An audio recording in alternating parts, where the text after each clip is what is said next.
Biblias a Romanos capítulo 12.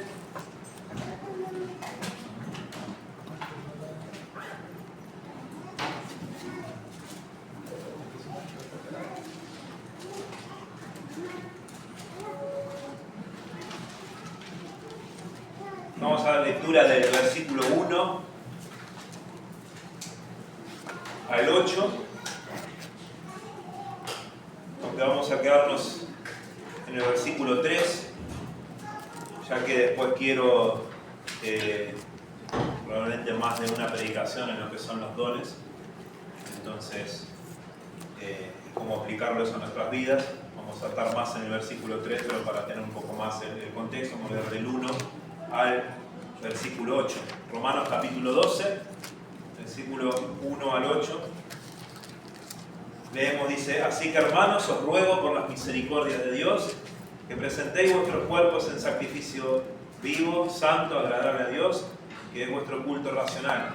No os conforméis a este siglo, sino transformaos por medio de la renovación de vuestro entendimiento, para que comprobéis cuál sea la buena voluntad de Dios, agradable y perfecta. Digo pues, por la gracia que me es dada a cada cual que está entre vosotros, que no tenga más alto concepto de sí que el que debe tener, sino que piense de sí con cordura, conforme a la medida de fe que Dios repartió a cada uno. Porque de la manera que en un cuerpo tenemos muchos miembros, pero no todos los miembros tienen la misma función, así nosotros, siendo muchos, somos un cuerpo en Cristo, y todos miembros los unos de los otros. De manera que teniendo diferentes dones según la gracia que nos es dada, si es de profecía, úsese conforme a la medida de la fe, o si de servicio, en servir, o en enseñanza, en la enseñanza, el que exhorta, en la exhortación, el que reparte con liberalidad, el que preside con solicitud, y el que hace misericordia con alegría. Versículo 9, el amor sea sin fingimiento, aborreced lo malo, seguid lo bueno. Padre amado, te damos gracias por una vez más, Señor, que podemos estar en tu casa. Gracias, Señor, porque ha pasado un año, comenzamos un año nuevo, y te damos gracias porque es un año más en que tenemos la oportunidad, el privilegio de poder, Señor, servirte, de poder entregar nuestras vidas, Señor, a ti, y pensar en este año, Padre, que nos ayudes a poder pensar de esta manera y realmente con un corazón quebrantado delante de ti, Señor, estar diciendo: Padre, quiero que en este año me utilices. Amén. Que este año obres atrás de nuestras vidas, y en este tiempo, Señor, de la prédica, Padre, que quites toda distracción, Señor, que hables a nuestro corazón de manera que realmente tu palabra penetre en lo más profundo. En el nombre de Jesús. Amén. Amén. Pablo, como siempre decimos, inspirado por el Espíritu Santo, al comienzo del capítulo, llevó a los hermanos de Roma, ¿sí? A los hermanos, los receptores de la carta, a entender que, habiendo recibido las misericordias de Dios, las innumerables misericordias de Dios, eso debía llevarlos indudablemente a presentar su vida por completo a Dios, no un pedacito, sino que todas esas misericordias los tenían que llevar a ellos a indudablemente presentar su vida por completo a Dios. No un pedacito, no un tiempito, sino un sacrificio vivo, una vida por completo dedicada a lo que Dios desea y lo que Dios tiene para sus vidas. Eso es algo lógico para quien ha recibido el perdón de los pecados y todo lo que eso lleva. Y así lo presenta Pablo. Esa es la manera lógica. Esto es lo lógico de alguien que ha recibido la misericordia de Dios. Debe presentar su vida en sacrificio. De todo ese argumento se desprenden mandatos que son fundamentales para poder presentar nuestras vidas a Dios. Y el mandato primero que vimos en el mensaje anterior, y que fue algo negativo, es que Dios nos pide que debemos dejar a un costado las filosofías y hábitos de este mundo. ¿Se acuerdan? Versículo 2 dice: no os conforméis a este siglo. Todo lo que viene del mundo, y eso lo vimos y tenemos que entender, es contrario a lo que las Escrituras dicen. El creyente, el cristiano, es llamado a pensar radicalmente diferente a los estándares de este mundo. Y no lo presenta la Escritura Pablo Dios no lo presenta como algo opcional para el creyente, sino como algo que el creyente debe descartar de su vida. El creyente debe pensar radicalmente diferente a cómo el mundo piensa y actúa. No es algo que el creyente puede tomar algunas cosas y mezclarlo con las Escrituras. Debe desechar completamente los estándares, las filosofías y todos los pensamientos del mundo. Todo pensamiento mundano no puede ser incorporado a la palabra de Dios.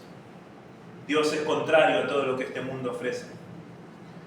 Ahora Pablo dice, el creyente debe desechar todos los pensamientos, toda la cultura de este mundo, la filosofía. Debe presentar su vida para poder entregar su vida a Dios. Es necesario que deseche toda esa filosofía mundana e incorpore a su vida lo que Dios dice en su palabra. Sino transformados por medio de la renovación de vuestro entendimiento. Un ejemplo más claro es una persona que dice, bueno, voy a vivir en esta casa, tengo que cambiar, entonces saca todos los muebles afuera, saca todo lo que está, limpia todo, saca todo, y como va a tener una vida nueva y va a venir otras personas, lo que fuera, incorpora muebles nuevos, pinta de vuelta la casa y todo lo demás. No vuelve a meter de vuelta las mismas cosas. ¿Se entiende? Eso es lo que presenta Pablo. Ahora, Pablo va a continuar en esta sección con varios temas que tienen que ver con la vida cristiana práctica. Y uno de los grandes peligros del cristiano, de la iglesia, es perder de vista, hermanos, cuando estamos en la vida cristiana, y es lo que Pablo va a tratar ahora, perder de vista el corazón de lo que es la gracia de Dios. Y otro es confundir lo que son los dones con superioridad espiritual. Pablo va a corregir ambas cosas acá, o va a presentar estas dos cuestiones. Y hay que entender, el apóstol Pablo está escribiendo a una iglesia, ¿sí?, que en su mayoría eran gentil, pero había muchos judíos que habían vuelto, ¿sí?, y se habían incorporado a la iglesia. Entonces la iglesia de Roma tenía judíos, tenía gentiles, por eso muchas de las preguntas retóricas que encontramos en Romanos, pero era una iglesia que tenía cierta base, vamos a decir, teológica, por tener muchos judíos.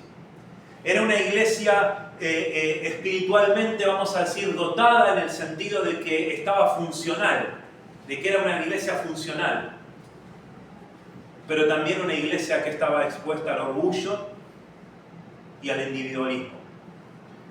Esto no fue escrito a incrédulos, sino que fue escrito, fíjense lo que dice en el versículo 3, a cada cual que está entre vosotros. Esto no fue escrito a Grey, fue escrito a creyentes.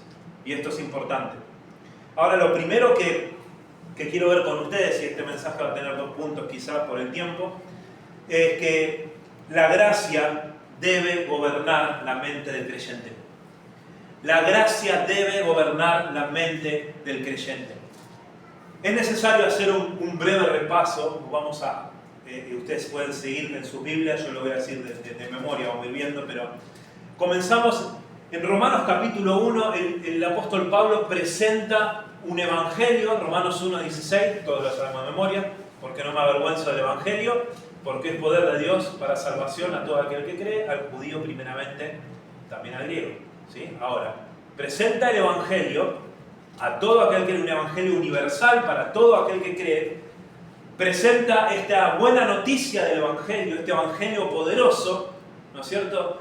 Y juntamente con eso el apóstol Pablo, recuerdan que hay una buena noticia, pero para que sea una buena noticia tiene que haber una mala noticia, y uno dice, poderoso para salvarnos. ¿Salvarnos de qué?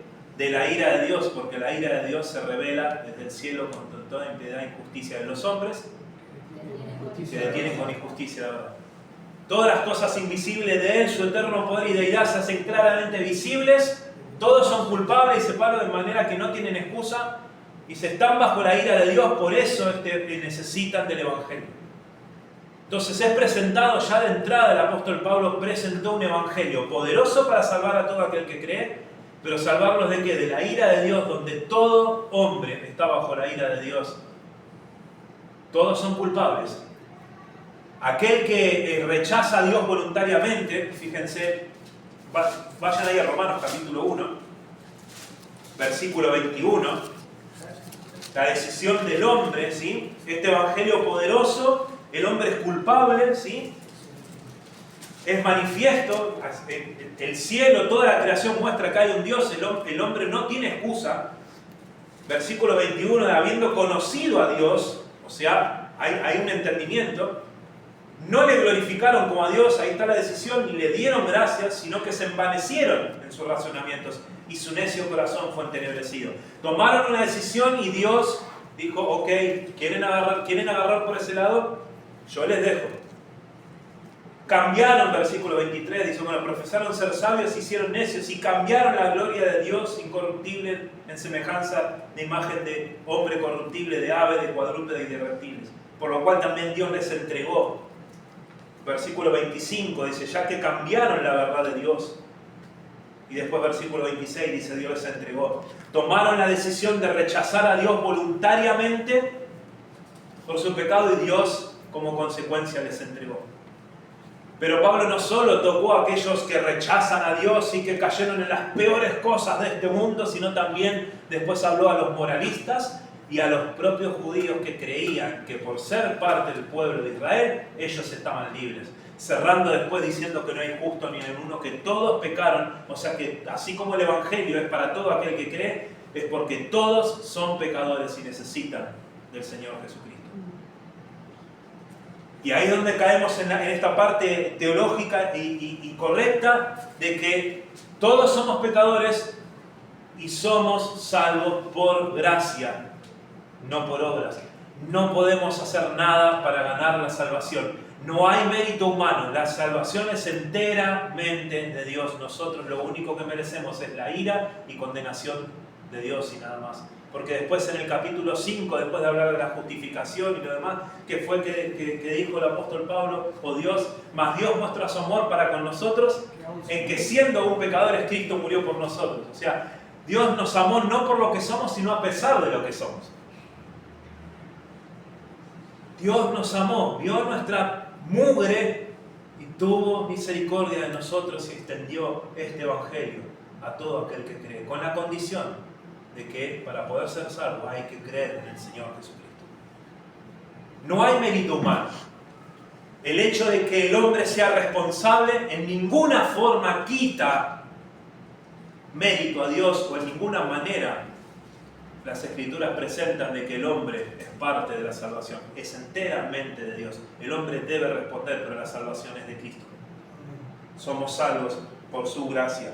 Ahora, esta gracia, esta misericordia de Dios, esta gracia de Dios, este favor inmerecido a nosotros, el creyente, que es el primer punto, la gracia debe gobernar la mente del creyente. Y ahí es donde el apóstol Pablo dice, digo pues, en Romanos capítulo 12, digo pues por la gracia que me es dada. Pablo habla a los creyentes desde la gracia, no desde la jerarquía. Fíjense lo llamativo. El apóstol Pablo no se presenta como apóstol diciendo, miren, soy apóstol, fui escogido por Dios para llevar el evangelio a los gentiles, fui enviado, así que tengo cierta autoridad. Pablo dice, por la gracia que me es dada. Es un ejemplo, hermanos, del apóstol Pablo de esto de que en su cabeza, en su mente, estaba gobernando la gracia. Toda exhortación cristiana, hermanos, legítima, nace de la gracia, no del rango o de la jerarquía.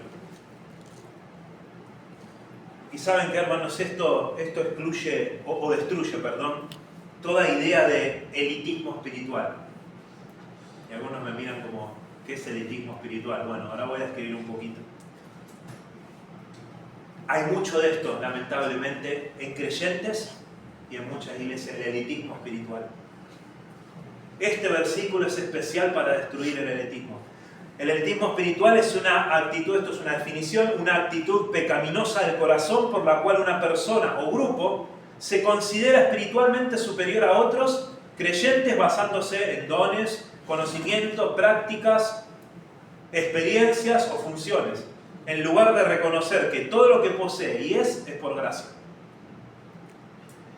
El elitismo espiritual tiene varias facetas y ahora cuando lo vaya escribiendo quiero que vayan analizando y analizándose, no a otros, analizándose uno mismo, ¿sí? Si uno no está en ese lugar. Está el elitismo por conocimiento bíblico, y es esto de, yo tengo una sana doctrina, tengo una buena postura doctrinal, los demás no, hay otros que no. Y se usa esa verdad o esa posición doctrinal correcta para exaltarse a sí mismo y no para edificar a otros. Eso es elitismo. Ese creyente que sabe que tiene una postura doctrinal correcta, pero lo lleva al punto de, fíjate qué clara que la tengo. No puede ser que no entienda las cosas. Entonces se exalta a sí mismo en vez de edificar a otros. El conocimiento envanece, pero el amor edifica. El elitismo también se ve en lo que son los dones espirituales. Creer que tiene ciertos dones que otros no tienen y eso lo hace más espiritual. Desprecia otros dones que no son tan visibles. Mirá cómo puedo hablar con las personas y cómo predico el evangelio y cómo tengo esta elocuencia. Hay personas que son elocuentes, ¿no? Les cuesta menos hablar. ¿Elocuente sería la palabra? Sí. Es más fácil palabra. Mirá cómo predico y tantas personas, y hay otros que no pueden traer personas como traigo yo a la iglesia. Fíjense cómo. Estoy indignado que otros no hablen como yo hablo de Cristo. Desprecian a otros. Una vez escuché a uno decir, en un año, mira todas las personas que traje. Mira a fulano que no trajo ninguna persona a la iglesia. El don, yo tengo un don para esto, tengo otra jerarquía. Ahí entra un poco esto de, vamos a verlo después, no tenga más alto concepto de sí que el que debe tener. Está el elitismo en lo que son las prácticas externas. Ayuno, oración, disciplina.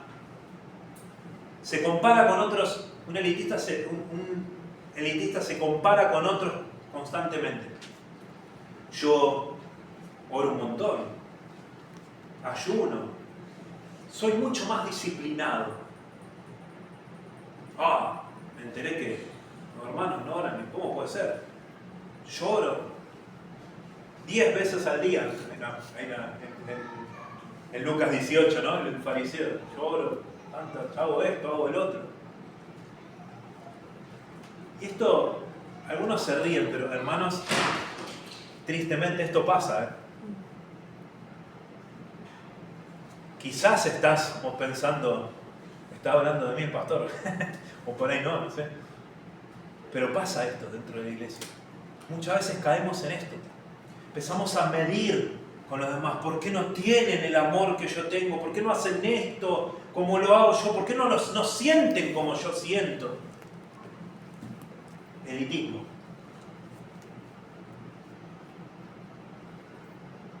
Ese elitismo también disfrazado de humildad. Yo no soy como esos que hacen tal cosa. ¿Te has sentido alguna vez así? Decir, yo no hago lo que hacen. No entiendo cómo puede ser que haya hecho tal cosa. Yo no haría semejante cosa. Critica constantemente a otros. Y eso hace que sea totalmente incapaz de aprender. Porque está más tiempo fijándose en lo que los demás no hacen que fijándose en lo que él debería estar haciendo, o ella. Y saben que es uno de los más peligrosos porque no se reconoce. Este aspecto es uno de los más peligrosos porque no se reconoce. Lo disfrazamos de una manera tan sutil que es como lo disfrazamos como preocupación por los demás hermanos que no están viviendo como tienen que vivir. Lo disfrazamos, ¿no es cierto?, como con una preocupación, cuando en realidad está la persona todo el tiempo mirando, constantemente, en vez de estar viendo si esa persona, si yo estoy haciendo lo que tengo que estar haciendo. ¿Por qué, hermanos, es tan grave este elitismo? Porque niega la gracia de Dios. termina diciendo en cierta manera, no con palabras, pero con su actitud, soy lo que soy por mí mismo. Dice con hechos, soy lo que soy porque, y fíjate lo que estoy haciendo.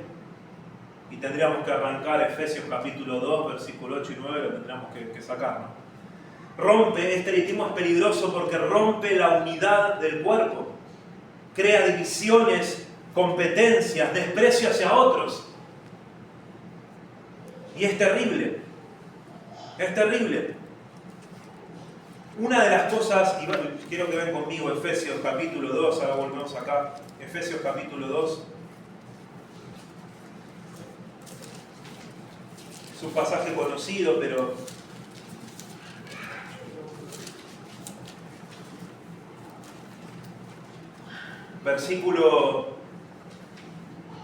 capítulo 2, versículo 12, dice, en aquel tiempo estabais sin Cristo, alejados de la ciudadanía de Israel y ajenos al pacto de la promesa, sin esperanza y sin Dios en este mundo. Pero ahora en Cristo Jesús, vosotros que en otro tiempo estabais lejos, habiendo sido hechos cercanos por la sangre de Cristo, porque Él es nuestra paz, que de ambos pueblos hizo uno, derribando la pared intermedia de separación, aboliendo en su carne las enemistades, la ley de los mandamientos expresados en ordenanzas, para crear en sí mismo de los dos un solo y nuevo hombre, haciendo la paz. Y mediante la cruz, ¿qué dice?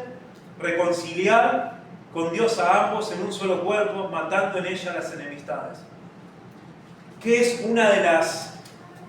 La cruz de Cristo es maravilloso, pero ¿qué es lo que ha hecho Cristo en la cruz por medio de su sacrificio?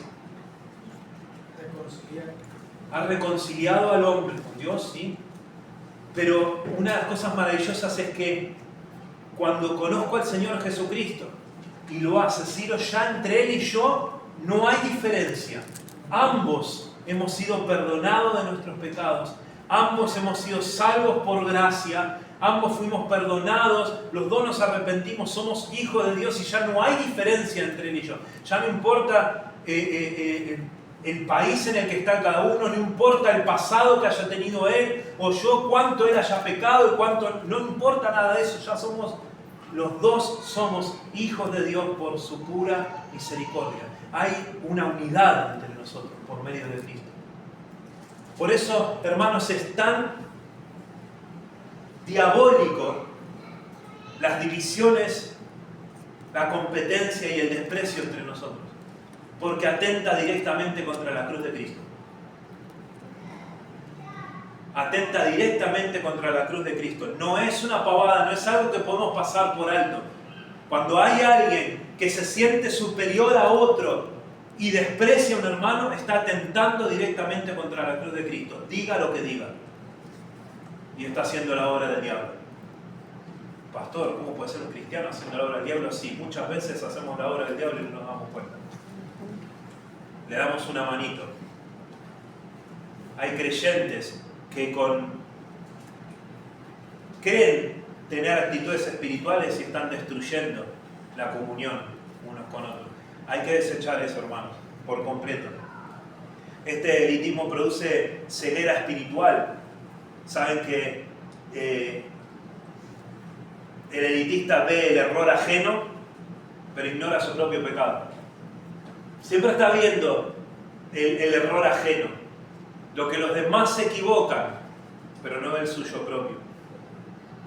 Y debemos preguntarnos a nosotros mismos, esto es una evaluación, ¿me siento molesto cuando otros son reconocidos? ¿Me siento molesto cuando otros son reconocidos y a mí no me reconocen? Si yo me siento molesto cuando otro recibe reconocimiento y yo no, estamos mal. Me cuesta aprender de creyentes que son menos formados que yo. Me molesta cuando un creyente que tiene menos tiempo que yo y que supuestamente menos estudios me dice algo, me molesta, o pienso y digo, que es cierto lo que me dijo. ¿Uso la verdad para corregir a otros o para humillar? ¿Creo que Dios me necesita más a mí que a otros? ¿Saben que hay creyentes que creen que Dios los necesita más a ellos que a otros? Dios a mí me puede utilizar más. Una vez en un campamento un hermano me dice, yo doy gracias a Dios, esto en serio, dice, yo doy gracias a Dios, dice, porque que Dios me haya rescatado, dice, porque viendo mi vida, todo lo que he aprendido y las cosas que inclusive antes de ser creyente, dice, yo he tenido, yo creo que Dios necesitaba a alguien como yo. Yo puedo hacer grandes cosas para Dios que otros no podrían. Ok. Dios no nos necesita, Dios nos ama. Ahí está la gran diferencia. Ahora, hermanos, fíjense el versículo 3, volviendo a Romanos. Dice, digo pues por la gracia que me es dada. El creyente debe pensar en base a la gracia, dice, la cual dice, digo pues por la gracia que me es dada a cada cual que está entre vosotros, o sea, los creyentes, que no tenga más alto concepto de sí que el que debe tener. Es una exhortación universal a cada creyente, no es para líderes, maestros o para creyentes maduros, sino que es para cada uno de nosotros. El problema que presenta Pablo acá es una mente inflada, que no tenga más alto concepto de sí. Esto quiere decir, este término, ¿sí? Griego, significa sobreestimarse, distorsionar la realidad o no tener una visión correcta, pero más que nada es sobreestimarse. Entonces lo que el apóstol Pablo presenta es que no se sobreestimen demasiado, no se suban arriba a un pedestal y crean que se sobreestimen demasiado. Fíjense la cultura diferente a lo que enseña la cultura mundana que necesitamos según el mundo. Estimarnos más. Te falta autoestima. Cuando el problema en realidad del ser humano es eso, que nos estimamos demasiado. La Biblia dice todo lo contrario. No tengas una estima demasiado alta. Y saben que, hermanos, el orgullo espiritual no siempre grita de una manera visible, vamos a decir. Se disfraza de falsa humildad. ¿Saben lo que es la falsa humildad? Es aparentar humildad cuando en realidad internamente lo que buscamos es reconocimiento. Eso es la falsa humildad. El orgullo espiritual se manifiesta por ser hipercrítico. Detecta errores en los demás constantemente. Es un creyente que constantemente está exhortando a los hermanos, constantemente va de uno a otro, siempre tienen, todos los domingos a alguien tiene que decirle algo, porque él puede ver, ¿no? Como una vez me dijo una hermana, yo tengo el don de ver los defectos en la vida de los demás, dice, y denunciarlos, y contarles a otros de los errores de los hermanos. No es chusmerío, eso no es. Constantemente mirando, corrigiendo, lo hace sin amor, evalúa a los demás, pero nunca se evalúa a sí mismo. El orgullo espiritual se muestra también en esta autosuficiencia doctrinal. O sea, yo entiendo toda la verdad correctamente, no necesito aprender de otros. Totalmente cerrado. Yo ya sé, ya entiendo tal cosa, yo entiendo estas cosas de las Escrituras. Listo, nadie más me puede decir nada. No necesito aprender más nada. Cuando en realidad, hermanos, la palabra de Dios es tan maravillosa que cuando crees que entendiste todo, siempre encontrás algo más que aprender. Yo les he contado que leo Romanos, no sé, ya estoy perdiendo la cuenta. En estos días que he tomado vacaciones leí, me levanté un día a la mañana y empecé a leer Romanos de vuelta, del capítulo 1, y ¿saben qué? Encontré más cosas que no había notado. Y seguimos aprendiendo. Y voy a seguir aprendiendo. Entonces, no existe tal cosa, o no debe existir en el cristiano tal cosa como la autosuficiencia doctrinal.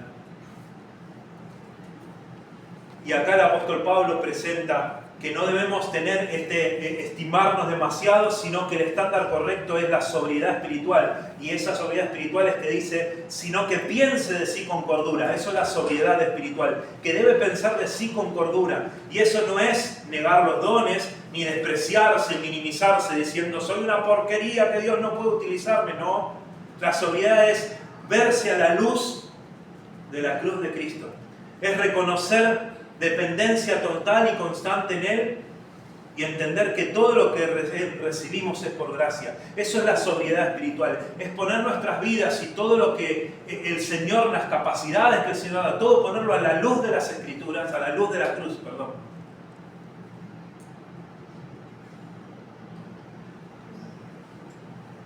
Si perdemos, hermanos, de vista la gracia de Dios en nuestras vidas, vamos a ser cristianos peleando constantemente, no solo en nuestra propia vida, sino con todo a nuestro alrededor. No tener presente en nuestra vida la gracia de Dios y entenderla es una puerta abierta al orgullo.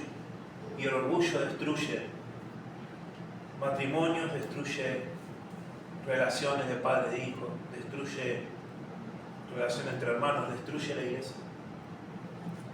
El orgullo destruye todo a su alrededor. Tarde o temprano, es como un cáncer que va de a poco, que al principio parece que no es tan grave, pero termina afectando y destruyendo todo. El apóstol Pablo, o Dios acá en su palabra nos llama, como dijimos, a entregar nuestras vidas por completo a Dios, a no dejarnos moldear por el mundo, sino dejarnos moldear por la palabra de Dios, y a que la gracia de Dios sea o esté en nuestra mente constantemente. Cuando estás sirviendo a Dios, entregando tu vida, sirviendo a Dios, en lo que sea que el Señor te está utilizando, lo haces teniendo en la mente que esto que estoy haciendo y que estoy haciendo para el Señor, lo hago y puedo hacerlo y estoy haciéndolo por la pura gracia de Dios. Y que si voy a evangelizar y a hablar con otros, si otros han conocido al Señor y han llegado a la iglesia, no es porque soy mucho mejor que los demás, es por la pura gracia de Dios que me ha permitido, que me ha utilizado y ha obrado. En lo que sea que hagas en tu vida, no solo a nivel iglesia, sino en general, cuando hay buenos resultados, cuando tenemos en la mente de que es por la pura gracia de Dios, lo que vamos a hacer es justamente lo que Pablo dice que debemos hacer. Lo que no debemos hacer es no tener más alto concepto, no vamos a inflarnos. En el momento que dejemos a un costado la gracia de Dios y empecemos a pensar que los resultados que hay o lo que estamos haciendo es porque somos lo suficientemente buenos o elocuentes, estamos en problemas. Es la antesala del abismo. No conocí, y esto en serio, y tengo casos, que lógicamente uno no puede decir no, pero no conocí un solo caso de un creyente orgulloso en ese aspecto que no terminara cayendo en lo más bajo. Tengo casos puntuales de personas que literalmente dijeron: yo nunca haría tal cosa, despreciando a quienes habían pecado en otras cosas, y era como: yo nunca haría semejante cosa. ¿Saben lo que sucedió? No solo hizo lo mismo, peor. Perder de vista la gracia, hermanos, es catastrófico en nuestra vida. Y el apóstol Pablo lo presenta después de hablar de todas las misericordias de Dios, después de hablar de presentar nuestras vidas en sacrificio a Dios y de no dejarnos moldear por el mundo. Dice: es necesario que no pierdan de vista la gracia de Dios y que no se estimen más de lo necesario, porque no van a poder, porque después vamos a ver el tema de los dones, no van a poder servir, ejercer esos dones que Dios les ha dado si hay orgullo en sus vidas. Uno de los grandes, hermanos, problemas y que a muchos le cuesta entender, nosotros nos ha pasado en el ministerio, que hay hermanos que desean servir, pero uno ve que hay un problema en su corazón. Y una de las cosas que no solo pastor, sino como líderes uno tiene que ver, no es tanto la preparación, aunque tiene que ver la preparación, sino el corazón. Puede saber mucho de teología, puede ser un profesor reconocido, que si no tiene el corazón adecuado, no puede estar enfrente de enseñar a otros, porque le haces un daño a la persona y a la iglesia. El corazón es esencial. El corazón es esencial. No podemos perder de vista la gracia. Si queremos servir a Dios, si querés servir a Dios de una forma correcta, si querés que Dios te utilice, querés hacer uso del don que Dios te ha dado, debes examinar tu corazón. Y no debes perder de vista la gracia. Cuando creas que lo que tenés o lo que haces lo tenés porque lo mereces o lo haces porque sos lo suficientemente bueno, tenés que frenar y volver para atrás y revisar que antes estabas sin Cristo y sin esperanza en este mundo, y que tenés lo que tenés por la pura gracia de Dios, y que ¿saben qué? Nosotros en nuestro trabajo decimos, bueno, es un dicho, ¿cómo se dice? Famoso, nadie es imprescindible, ¿no? Siempre en nuestro trabajo decimos, es muy común, en policía es muy común que hoy está uno arriba de un patrullero y mañana está. Y nos ha tocado de salir y hoy estaba ese y tuvo un enfrentamiento y murió, y al otro día, ¿saben qué pasa? Está otro arriba del patrullero. Se sigue. No se cierra policía. Esto pasa lo mismo. Si crees que vos no lo hacés, de repente la obra de Dios se frena y el Evangelio se acabó, estás equivocado. Dios quiere utilizarte, Dios te ama, Dios tiene un plan para vos, pero creer que somos tan imprescindibles de que sin nosotros la obra de Dios no avanza, es perder de vista la gracia de Dios. El creyente debe pensar de otra manera. Debe pensar y decir, gracias a Dios el privilegio que tengo de servir. Gracias a Dios que puedo servir en esto y que Dios me ha dado el don para hacer esto o aquello. Gracias a Dios por eso, y hacerlo desde la perspectiva de la gracia. Hermanos, Dios desea que sirvamos. Dios quiere que, como has conocido la misericordia de Dios, presentes tu vida en sacrificio vivo a Él, que presentes tu vida en servicio a Él, que deseches cualquier filosofía mundana e incorpores lo que la palabra de Dios dice para tu vida. Desea que sirvas, pero sin perder de vista la gracia de Dios. Mi hermano, esto es importante, porque después vamos a ver en las próximas prédicas cada una de estas cosas y seguramente muchos de ustedes van cuando empiecen a servir, porque si querés saber qué don tenés que servir. No hay forma de saber dónde qué don te ha dado Dios, sino por medio de servir. Y es importante porque en algún momento de tu vida cristiana, y así debe ser, vas a servir a Dios en algo y tenés que saber que no podés servir a Dios sin perder de vista. O sea, no te debes servir a Dios sin perder de vista la gracia. En el momento que pierdas de vista eso, vas a servir en tus fuerzas con un elitismo y vas a servir a Dios desde una postura totalmente antibíblica, y no solo no vas a hacer la obra de Dios, sino que vas a dañar a otros y te vas a dañar a vos mismo. Y el diablo es tan astuto, hermanos, que la manera más efectiva que tiene para destruir la obra de Dios es a través de los mismos creyentes muchas veces. Difícilmente una iglesia sea dividida por un mormón que entra, por decir mormón o quien fuera, entre y empieza a hablar. No, difícilmente pasa eso. Normalmente pasa por buenos creyentes, con buenas intenciones. Siembran discordia unos otros, que buscan enaltecerse, que buscan ser escuchados. O una de las frases más comunes, tristemente, en el ambiente cristiano es: quiero ser reconocido. No me siento reconocido, no me siento valorado. Hermanos, encontramos a un Cristo humillado, que se hizo siervo, que murió en una cruz para pagar una deuda. ¿Quiénes somos nosotros para reclamar? El único que tenía derecho de reclamar sus derechos no lo hizo. Debemos aprender del Señor Jesucristo. Vamos a orar y terminar acá porque después, el próximo mensaje, quiero entrar. Vamos a estar viendo estos dones que nombra acá y vamos a ver este amor que habla el apóstol Pablo sin fingimiento. Y queremos aborrecer lo malo y seguir lo bueno. Y todas estas cuestiones prácticas que el apóstol Pablo va a mencionar, inspirado por el Espíritu Santo, y que debemos tener en nuestra vida y que deben ser parte de nuestra vida. Padre amado, te damos gracias por este tiempo. Padre, que examines, que nos ayudes, Señor, a examinar nuestro corazón. Si hay orgullo espiritual, Padre, que nos lo muestre, Padre, para que podamos extirparlo, sacarlo de nuestra vida, Señor.